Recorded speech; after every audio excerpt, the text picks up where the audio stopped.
ID ஊழியர்கள், டாக்டர்கள், இன்ஜினியர்கள் உள்ளிட்ட பலரும் ஆன்லைன் செயலிகளால் சீரழிவு பாதையில் ஈடுபடுகிற திடுக்கிடும் தகவல் வெளியாகியுள்ளது. இது குறித்து பார்க்கலாம் விரிவாக.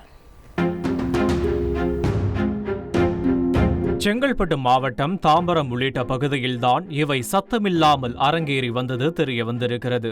சானட்டோரியம் பகுதியில் மெத்தபட்டமைன் ட்ரக்ஸில் செய்யப்படுவதாக கிடைத்த ரகசிய தகவலின்படி தாம்பரம் போலீசார் தீவிர தேடுதல் வேட்டை நடத்தினர். இதன் ஒரு பகுதியாக கூடுவாஞ்சேரி காயரம்பேடு நெல்லிக்குப்பத்தில் உள்ள ஜூப்ளே அபார்ட்மெண்டில் தங்கியிருந்த 2 பேரை கைது செய்தனர். காவல் நிலையத்தில் நடத்திய விசாரணையில் ஒருவர் நாமக்கல் குமாரபாளையம் பகுதியைச் சேர்ந்த மூர்த்தி, மற்றொருவர் தஞ்சாவூர் திருவிடைமருதூர் பகுதியைச் சேர்ந்த ராஜசேகர் என்பதும் தெரியவந்தது.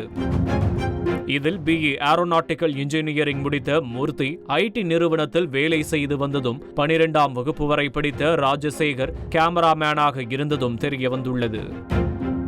கிரிண்டர் என்ற டேட்டிங் செயலி மூலம் ராஜசேகர் தனது ஆண் நண்பர்களை வரவழைத்து ஓரின சேர்க்கையில் ஈடுபட்டு வந்ததோடு இதே மூர்த்தியின் உடலில் மெத்தபட்டமைன் உள்ளிட்ட போதைப் பொருளை செலுத்தியபடி ஓரின சேர்க்கையில் ஈடுபட்ட சம்பவம் அதிர்ச்சியை ஏற்படுத்தியுள்ளது.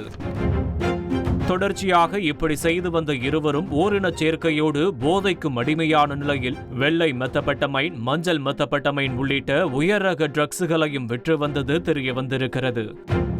1 கிராம் வெள்ளை நிற மெத்தபட்டமைன் 7,000 ரூபாய்க்கும், மஞ்சள் நிற மெத்தபட்டமைன் 1 கிராம் 8,000 ரூபாய்க்கும் விற்பனை செய்து வந்ததும் கண்டுபிடிக்கப்பட்டது. தொடர்ந்து அவர்களிடமிருந்து 2.87 கிராம் மெத்தபட்டமைன் பறிமுதல் செய்யப்பட்ட நிலையில் இருவர் மீதும் வழக்கு பதிவு செய்த போலீசார் இருவரையும் நீதிமன்றத்தில் ஆஜர்படுத்தி சிறையில் அடைத்தனர். இதனிடையே இதே கிரிண்டர் செயலியில் தன்னுடன் பழகிய டாக்டர் ஒருவரை மற்றொருவர் தனது நண்பருடன் சேர்ந்து தங்களை போதைப் பொருள் தடுப்பு பிரிவு போலீசார் என கூறிக்கொண்டு தங்களிடம் போதைப் பொருள் பயன்படுத்தியதற்கான ஆதாரம் இருப்பதாக மிரட்டி 30,000 அபை செய்திருக்கின்றனர். இதுபோன்ற செயலிகளை பயன்படுத்தி போதைப் பொருள் பழக்கத்தோடு ஓரின சேர்க்கையிலும் தங்களை ஈடுபடுத்திக் கொண்டு இவற்றால் ஏற்படும் பண மோசடிகளை வெளியே கூறாமல் தவிப்பதாக இதுகுறித்தறிந்த போலீஸ் வட்டாரங்கள் தெரிவிக்கின்றன. இதன் விளைவுகளை நன்கு அறிந்த ஒயிட் காலர்ஸ் என அறியப்படும் நல்ல அந்தஸ்தில் உள்ள ஐடி ஊழியர்கள், டாக்டர்கள், இன்ஜினியர் உள்ளிட்டவர்களும் இதற்கு பலிக்கிடாவது வருந்தத்தக்கது. தந்தி டிவி செய்திகளுக்காக செய்தியாளர் மீரான். செய்திகளை உடனுக்குடன் தெரிந்து கொள்ள உடனே சப்ஸ்கிரைப் பண்ணுங்க.